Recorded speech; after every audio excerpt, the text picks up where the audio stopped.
नमस्कार दोस्तों, स्वागत है आपका धार्मिक अनमोल कथा चैनल पर, जहां हम लाते हैं भक्ति, श्रद्धा और प्रेरणा से भरी कथाएं। आज की कथा है खाटू श्याम जी की, त्याग, भक्ति और समर्पण का प्रतीक। राजस्थान के शेखावटी के सीकर जिले में स्थित है परमधाम खाटू। यहाँ विराजित है खाटू श्याम जी। खाटू का श्याम मंदिर बहुत ही प्राचीन है। यहाँ पर प्रतिवर्ष फाल्गुन माह शुक्ल षष्ठी से 12 तक यह मेला लगता है। श्याम बाबा की महिमा का बखान करने वाले भक्त राजस्थान या भारत में ही नहीं बल्कि दुनिया के कोने कोने में मौजूद हैं। आओ जानते हैं कि कौन है बाबा खाटू श्याम जी, क्या है उनकी कहानी।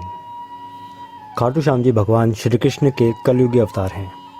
महाभारत के भीम के पुत्र घटोत्कच और नाग कन्या मोरबी के पुत्र बर्बरिक थे। बर्बरिक को ही बाबा खाटू श्याम जी कहते हैं। बाल्यकाल से ही बर्बरिक में अद्भुत शक्ति और साहस था। उन्होंने भगवान शिव की कठोर तपस्या की और उनसे 3 अमोघ बाण प्राप्त किए। इन बाणों की शक्ति ऐसी थी कि केवल 3 बाणों से बर्बरिक पूरे युद्ध को समाप्त कर सकते थे। इस कारण उन्हें 3 बाणधारी कहा जाता था। लेकिन बर्बरिक ने एक प्रतिज्ञा की थी कि वे सदैव कमजोर और हारने वाले पक्ष का साथ देंगे। यही उनकी भक्ति और धर्म का सिद्धांत था। बर्बरिक दुनिया का सर्वश्रेष्ठ धनुर्धर थे। बर्बरिक के लिए 3 बाण ही काफ़ी थे, जिसके बल पर वे कौरवों और पांडवों की पूरी सेना को समाप्त कर सकते थे। युद्ध के मैदान में भीम पौत्र बर्बरिक दोनों खेमों के मध्य बिंदु एक पीपल के वृक्ष के नीचे खड़े हो गए और यह घोषणा कर डाली कि मैं उस पक्ष की तरफ से लड़ूंगा जो हार रहा होगा। बर्बरिक की इस घोषणा से श्री कृष्ण चिंतित हो गए। भीम के पौत्र बर्बरिक के समक्ष जब अर्जुन तथा भगवान श्री कृष्ण उसकी वीरता का चमत्कार देखने के लिए उपस्थित हुए, श्री कृष्ण ने बर्बरिक से उनकी शक्तियों के बारे में पूछा। बर्बरिक ने उत्तर दिया, मेरे 3 बाण ही पर्याप्त हैं। पहले बाण से मैं दुश्मन की पहचान करूंगा, दूसरे से सभी दुश्मनों को समाप्त कर दूंगा और तीसरा बाण अपने आप वापस आ जाएगा। तब बर्बरिक ने अपनी वीरता का एक छोटा सा नमूना मात्र ही दिखाया। कृष्ण ने कहा कि यह जो वृक्ष है उसके सारे पत्तों को एक ही तीर से छेद दो तो मैं मान जाऊंगा। बर्बरिक ने आज्ञा लेकर तीर को वृक्ष की ओर छोड़ दिया। जब तीर एक एक कर सारे पत्तों को छेदता जा रहा था, उसी दौरान एक पत्ता टूटकर नीचे गिर पड़ा।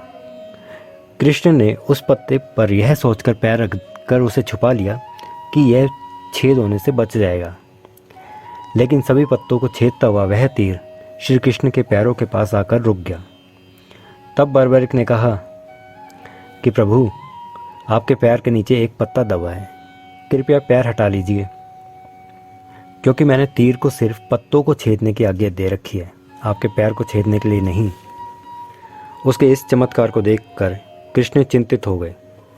भगवान श्री कृष्ण यह बात जानते थे कि बर्बरिक प्रतिज्ञावश हारने वालों का साथ देगा। यदि कौरव हारते हुए नजर आए तो फिर पांडवों के लिए संकट खड़ा हो जाएगा, और यदि जब पांडव बर्बरिक के सामने हारते हुए नजर आए तो फिर वह पांडवों का साथ देगा। इस तरह वह दोनों ओर की सेना को एक ही तीर से समाप्त कर देगा। तब भगवान श्री कृष्ण ब्राह्मण का भेष बनाकर सुबह बर्बरिक के शिविर के द्वार पर पहुंच गए और दान मांगने लगे। बर्बरिक ने कहा, मांगो ब्राह्मण, क्या चाहिए। ब्राह्मण रूपी कृष्ण ने कहा कि तुम दे ना सकोगे। लेकिन बर्बरिक कृष्ण के जाल में फंस गए और कृष्ण ने उनसे उसका शीश मांग लिया, मतलब सर मांग लिया। बिना किसी हिचकिचाहट के बर्बरिक ने कहा, यदि मेरे सिर का दान युद्ध का संतुलन बनाए रखने के लिए आवश्यक है तो मैं इसे खुशी खुशी समर्पित करता हूँ। बर्बरिक का त्याग अद्वितीय था। उन्होंने अपना सिर श्री कृष्ण को समर्पित कर दिया। श्री कृष्ण ने उनके सिर को अमर कर दिया और ऊंचे स्थान पर स्थापित कर दिया ताकि वे पूरा महाभारत का युद्ध देख सके। युद्ध के बाद श्री कृष्ण ने बर्बरिक को वरदान दिया कि कलयुग में वे श्याम नाम से पूजे जाएंगे। खाटू गांव में उनकी पूजा होगी और वे अपने भक्तों की हर मनोकामना पूरी करेंगे। आज खाटू श्याम जी राजस्थान के सीकर जिले में स्थित हैं।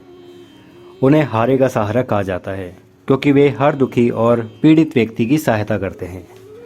उनकी महिमा अनंत है और उनकी भक्ति से हर समस्या का समाधान मिलता है। तो दोस्तों, यह थी खाटू श्याम जी की कथा, त्याग, भक्ति और समर्पण का अद्भुत उदाहरण। अगर आपको यह कहानी अच्छी लगी हो तो कृपया हमारे चैनल धार्मिक अनमोल कथा को सब्सक्राइब करें और इस वीडियो को लाइक और शेयर करें।